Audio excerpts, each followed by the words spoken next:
Iron Rebellion released on December 12th for PC through Steam, and full disclosure, I received a review copy from the developer for this review, but the thoughts and opinions in this video are my own.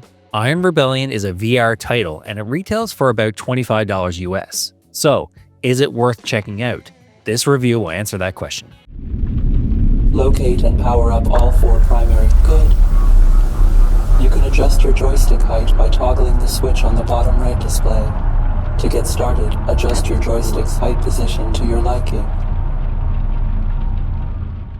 Iron Rebellion feels and plays like a MechWarrior game in VR. It's multiplayer only, so don't go in expecting a single-player experience, although you can populate a map with AI bots if you can't find a game in progress to join.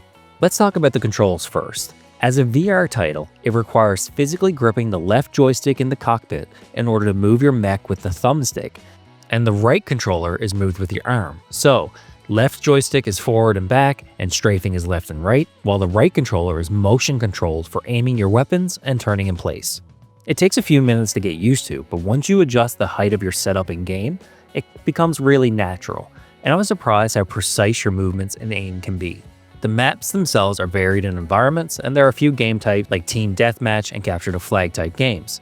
Like any multiplayer game, it's better the more people that are in the match. When you have a full roster and missiles are flying overhead and guns are roaring in every direction, the action heats up and the game gets really good. But there are times, particularly with less populated games that rely more on AI bots, that the action lulls and you'll be struggling to find people to shoot. Gameplay-wise, VR is done really well in Iron Rebellion. I know it's cliche to say this, but it really makes you feel like you're inside a mech. The movement, the look of everything inside of it, the way you have to actually let go of the joystick in order to flick the buttons to activate the machine at the very start, it's really immersive. Even the sounds match it pretty well, with an almost airplane white noise effect taking place to simulate being in the heart of this machine. The beeping of controls, the deafening sound of guns right next to you, the way everything shakes when you get hit, it's all really good. But it's not perfect. It's a VR game and it can look pretty basic at times, particularly the ground and the environments. It lacks a lot of detail, but that can be expected from a VR title since it needs to maintain a steady frame rate. It also sucks that there isn't a single-player game mode, as VR is practically begging for a full-length MechWarrior title, although being online means you are at the mercy of finding other people to play with. Iron Rebellion sold reasonably well, so I could always find a few games being played, but there are definite lulls during weekdays that mean less people are active, forcing you to make do with bots. In my opinion, Iron Rebellion is priced pretty good at $25 for what you get, and I feel it's worth playing.